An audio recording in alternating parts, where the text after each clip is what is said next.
I can't imagine na itong bahay na to magiging ganito, na darating sa point na wala nang nakatira, di ba? Na dati kung talagang tumira ka sa Batangas, anong bulkan yan? Ano yan, Mayon? Safe dito, walang misklan. ano ba kasing misklan? Yung pinapakinggan natin laging mga horror na... So safe dito ba?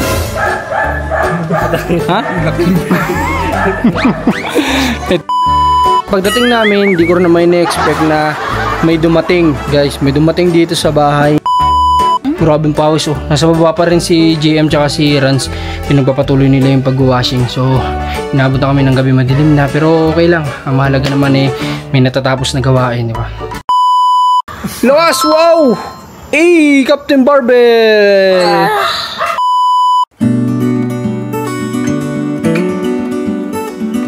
Panibagong araw na naman, panibagong mission ng buhay na naman yung kinakailangan nating harapin ngayong araw.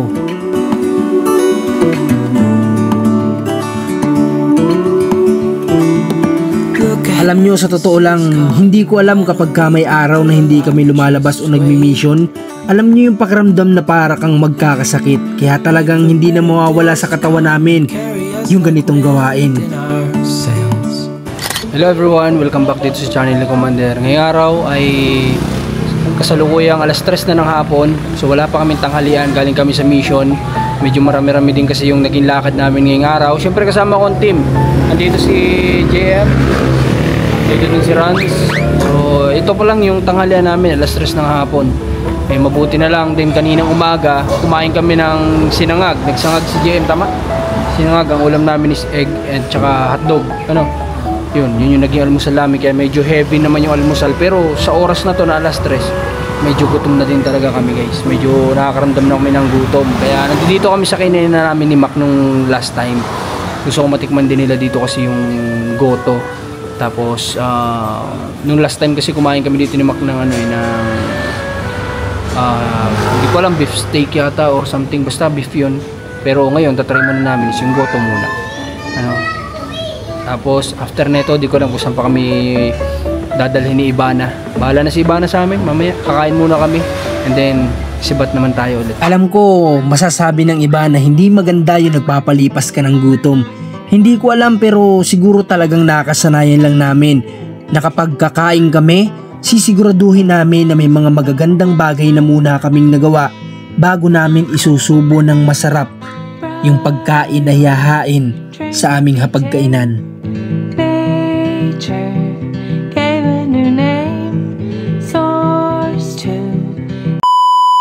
Oy, eto na yung kalamansi. Ito lang yung natin ngayon. Tis-tis lang mga anak. Yan yun. Tis-tis lang. Makakaraos din tayo, guys. Yan, sili. Diba? Kalamansi. Eto lang. Sapat na. Sa bawat biyaya na ipinagkakaloob sa amin ng mahal na Panginoon, palagi namin itong ipinagpapasalamat ng sobra-sobra dahil ito yung nagsisilbi naming lakas sa bawat mission o sa bawat araw na tumutulong tayo sa kapwa nating Pilipino. Anong sabi mo kanina? Safe dito ba? Ano sabi? Safe dito, walang misklan. ano ba kasing misklar yun? Yung pinapakinggan natin laging mga horror na... Ano yun? So safe dito bakit? Ha? Ito yung pinakita ko sa inyo noong nakaraan. Tinan nyo naman kasi yung bawang. Tinan nyo si ate. Diba? Tapos tinan mo yung bawang kung gano'n kalaki. Kaya safe na safe ko sa aswang dito, guys. Kaya kung ako sa inyo, dito na kayo kumain, di ba? Panatag yung loob mo dito. Di ba tumira ka sa Batangas? Tumira ka? Kung talagang tumira ka sa Batangas, anong bulkan yan? Ano yan, Mayon?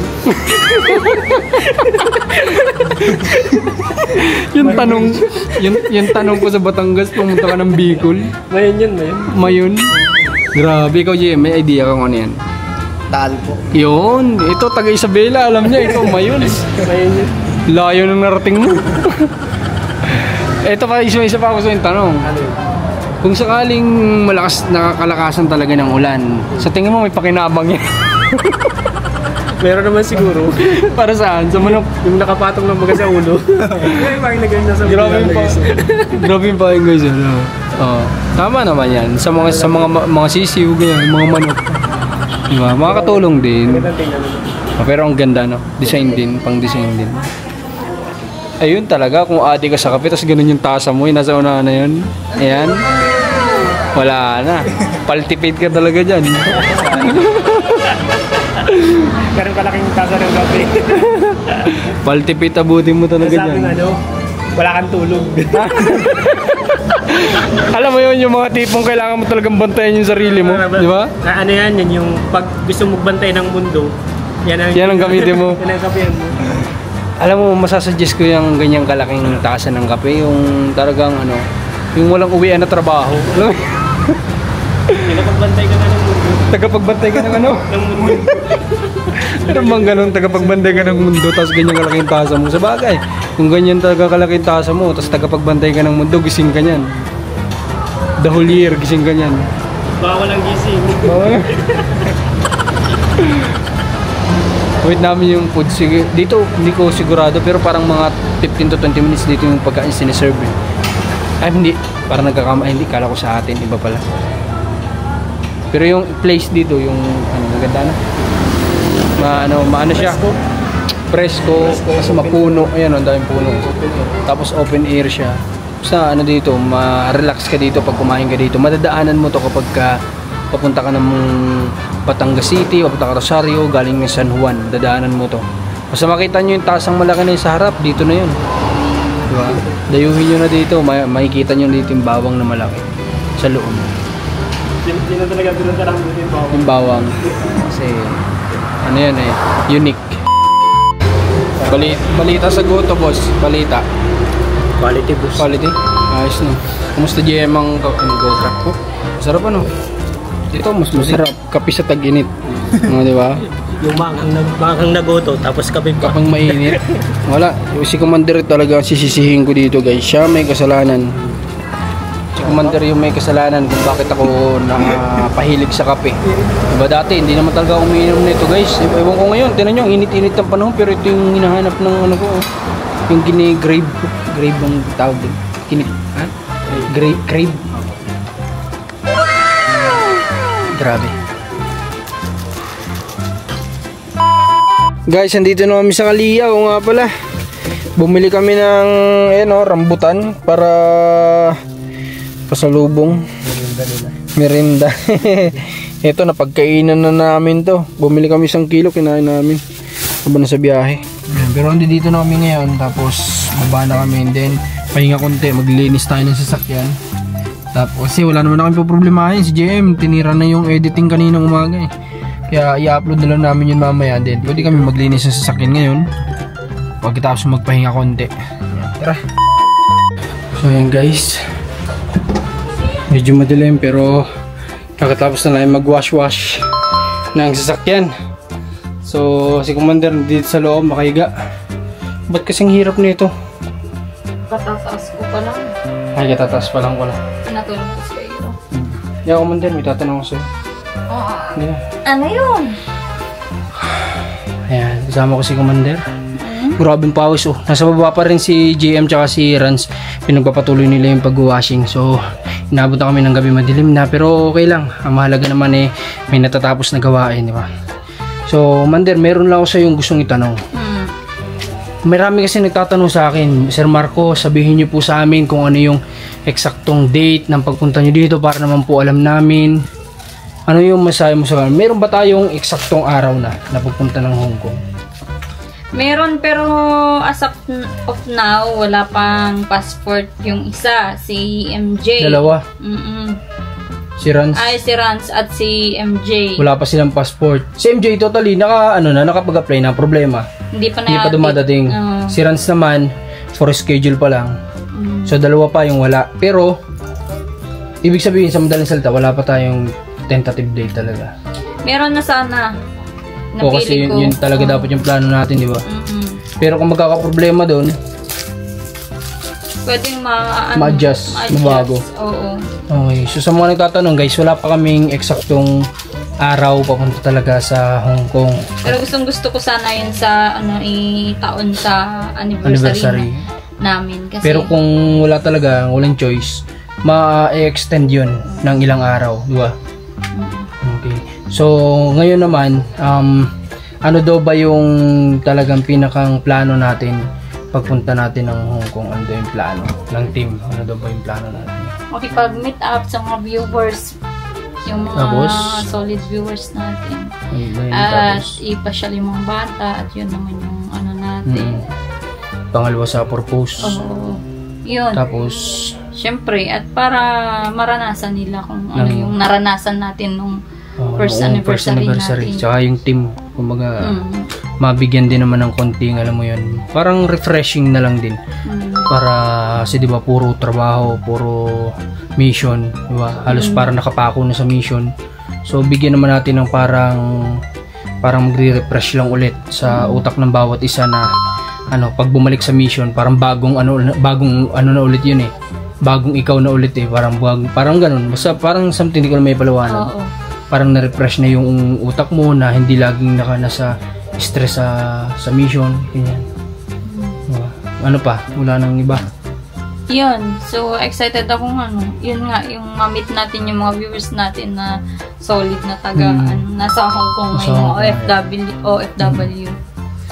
Yun. At ang dami na din nagme-message kung kailan daw ang punta natin at nag-aantay nga daw sila. Okay. So, yun po yung sagot dun sa tanong ng karamihan sa amin, sa mga comment nyo, sa mga nagme-message ng personal. Ayun po yung sagot. Wala pa talagang tentative date. Pero once na ma-release na si Rans tapos si MJ dumating na yung kanya, ay makakapagpabook na po kami. Di ba? Pero pipilitin namin, sisikapin namin na matuloy. Kasi tuloy yan. Kasi isa nga yan sa sa kumbaga naging naging promise sa isa't isa na dadali namin yung pamilya at mamimit ulit yung mga viewers, di ba? Kaya gagawin namin lahat ng makakaya para matuloy. Okay guys, so ngayon bababa ulit ako kasi titingnan natin kung anong ginagawa ng dalawa.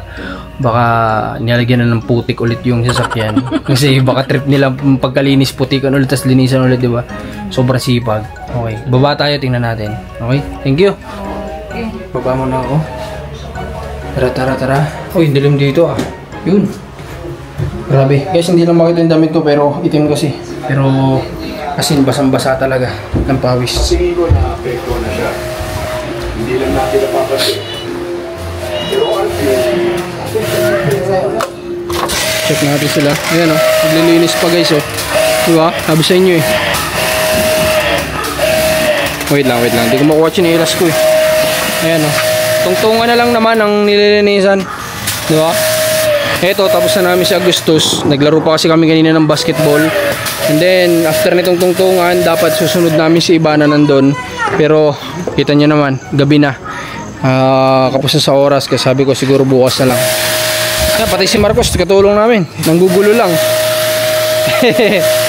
Diba?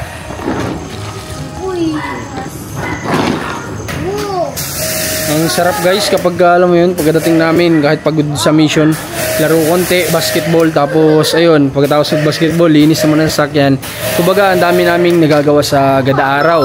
So, yung mission pa lang, sa mission pa lang, dami na natin nagagawa eh. Tapos isunod pa natin tong may nagagawa tayong nalilinisan na mga ginagamit natin sa mission, di ba? Ang dami. So mamaya, hahanap ng lalabas na naman kami, bibili ng ulam. O, di ba?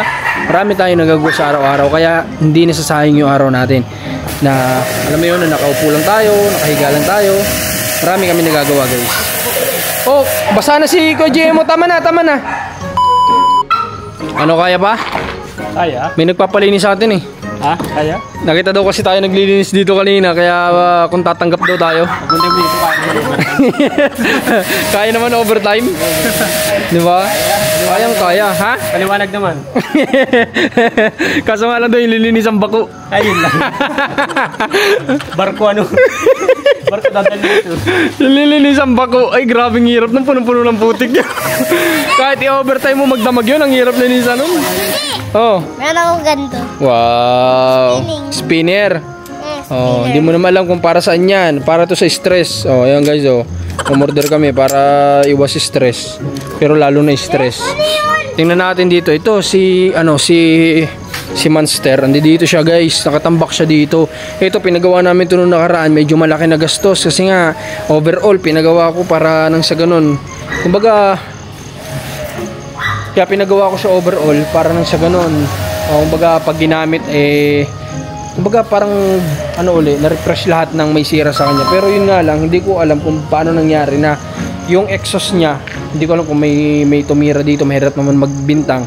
Pero pinutol yung pinutol yung pinakang tawag dito, air filter niya, yung daluyan ng hangin pinutol. So ngayon, nasa carburetor kasi nakakabit yung lahat ng gas niya na wala, naubos. So nung nilagyan namin ulit, wala, nakita namin na may tumatagas, yung pala putol. So hindi ko alam kung may gumalaw ba o yung naggumawa ang may problema. Ayun, basta yun, ganun. Hataw ah. Yan na ba yun? Ayan na ba yun?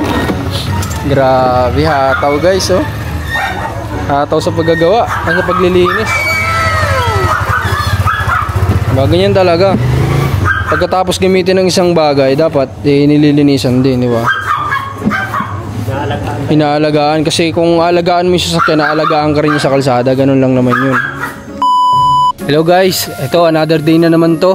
At kasalukuyan, alas 5 na yata ng hapon. Kakatapos lang namin magpunta ng Lucena kasama sa atin niya para ipa-check up sa psychiatrist. Pero ayun, panoorin nyo na lang sa vlog ko, sa channel ko. And then, ngayon, dito tayo at magse-set kami dito sa dating bahay nila atin niya. Ito, ganito kami mag-shoot guys, ganito.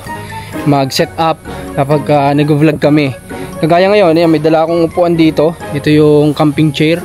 Kasi magagawa kami dito ng content dito sa harap ng bahay nila atin niya. Ito yung bahay nila, oh. Ayan, oh, diba? Sabi nga namin, hindi na kailangan gibain. Siya na yung kusang gumigiba sa sarili niya, diba? Inuutay-utay na ng panahon. Inana? Inuutay-utay na ng panahon. Inuutay-utay na doon ng panahon.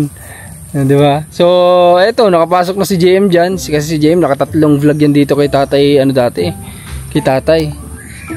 Tama ba ako, JM? Nakatatlong vlog ka dito dati? Dalawa? Tatlo? Nung dumating ka dito, tatlo po. Ganun po. Mga dalawa, tatlo, ganun na, no? Opo. Ayun, mga ganun. Ang inabot ni si Rans, hindi dito nakaabot sa bahay na to. Si Mac lang tsaka si Luke, nakapunta dito si Luke, wala na din, ganyan na yan, di ba? First time po ito. First time mo dito makapunta sa bahay na to. Nakikita ko lang siya sa video. Sa video, sa vlog. So ito yung bahay na talagang, ay grabe, nakakilabot pumasok din sa loob. Pero ngayon, nakikita namin na pasira na talaga siya, pabagsak na tong bahay na to nila niya. Kunting-kunting bagyo na lang to, wala na, babagsak na to. Hindi na kailangan gibain, hindi na kailangan sunugin, magkukusa na lang yan, di ba? Magkukusa na lang magibayan guys. Ayan, tinan nyo naman, grabe, di ba? Kaya hanggang ngayon kaya hanggang sa ngayon si atin niya hindi pa rin talaga makapaniwala na alam mo yun, from ganitong tahanan nga naman, tapos mapupunta siya sa ganun. Kaya sobrang proud na proud din siya kapag kami nagtatanong daw sa kanya about sa bahay niya. Talagang pinagmamalaki niya yung bahay niya na maganda daw. So proud lang siguro yung tao na yung kanyang bahay from ganito nga, tapos magiging ganun. Okay, sa tayo. Itong upuan, pasuyo ako. Yung background natin na ito. Okay, camping chair, dala kami ng isa. Yan. Set tayo dyan. Ganito guys mag-set pag nag-vlog ang Marcos. Sabi nga nung iba, lahat pala kayo may hawak na camera. Yes po, lahat kami. Ayan si Rans, may isa. Kay JM, meron din. Kung minsan sa akin dalawa, yung GoPro tsaka tong hawak ko. Tapos yung namin, GoPro ba sinabi ko? GoPro tsaka tong DJI, tapos yung drone, bukod pa yun, di ba? Minsan si JM ang nagdadrive nun, ng drone natin. Okay, so tayo, isang side, isang front siguro. Sino magko-front sa inyo, dalawa? Pero siguro may mic to Ha? Yan na lang ang, kahit saan naman. Anong problema? Saan ka? Magmamic ka ba? Oo, magmamic. Dito na sana. Diyan na lang ang Diyan na lang ang harap. Ito na lang ang side kay JM mo, Opo, side. Okay. Sige guys. Gagawa lang tayo ng content pandagdag natin dun sa naging vlog ko dun sa birthday party ni Ate Lindy kasi kulang maiksi siya. So gagawa natin ngayon ng parang reaction or something. Tara, gawa muna tayo dito. Alright. So paano? Dito ako? Tingnan nyo daw kung ano. Ha? Tingnan nyo kung saan. Ayan, nakaupo tayo dito kasalukuyan sa harap ng bahay dati ni Ate Ninya, guys. Ayan oh. Grabe. I can't imagine na itong bahay na to magiging ganito, na darating sa point na wala nang nakatira, di ba? Na dati pinag-uusapan namin ni Tatay sa mga nakapanood sa vlog ko na sabi ko, huwag niyong iwan tong bahay ganyan para lang makuha yung loob niya, di ba? So ngayon wala na, magiging pag-iba na, di ba?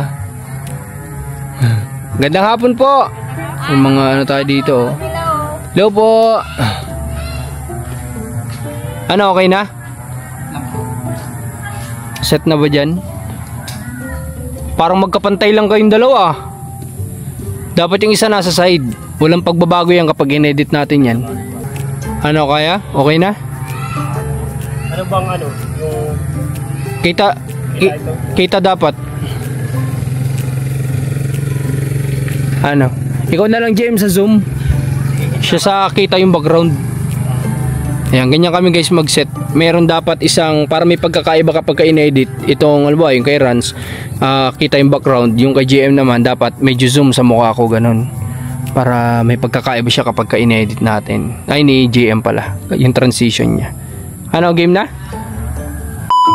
So guys, andito na kami ngayon sa bahay. At pagdating namin, di ko rin naman na-expect na may dumating, guys. May dumating dito sa bahay na ito yung inaantay-antay namin ni JM kasi sa amin lang na lang to pwede, kay Rans din na to pwede.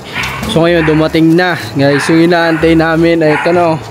Ayan, mga nasa box. So mamaya papakita ko sa inyo, baka nakita nyo na pala.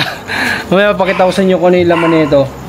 So ito guys, ayan, dumating na yung mga dumbbells natin, dumbbells. So ino-open namin dito kasi para ma-check namin kung legit siya yung kilo niya. So legit naman talaga. Mabigat talaga siya, guys. Paano, Jay, magbubuhat na? Sipag na lang ang kailangan.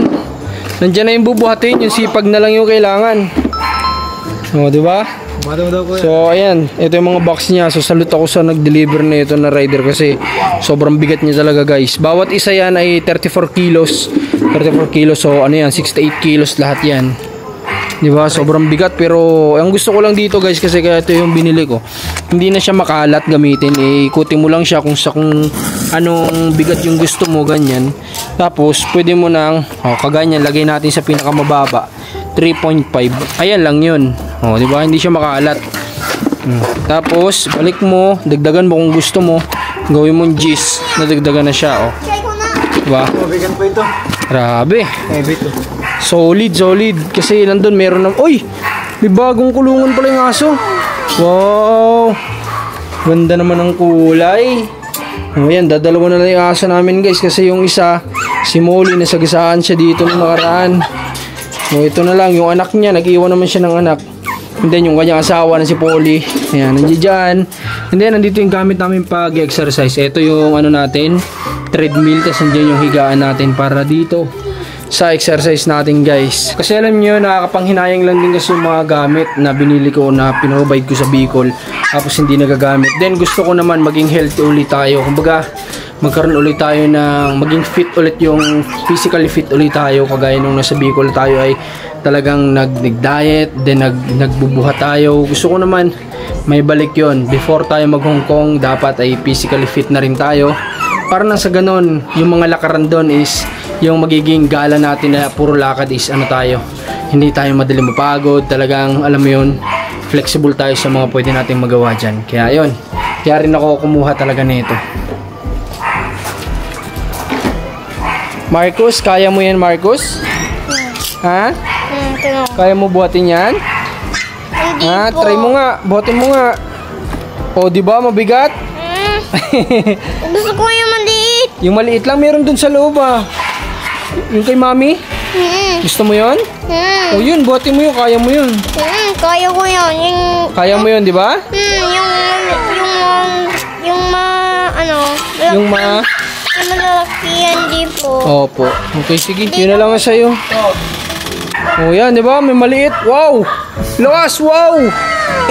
Captain Barbell! Lakas naman ni Marcus. Tama na, anak. Baka mabalian ka. Baka hindi ka nalalaki.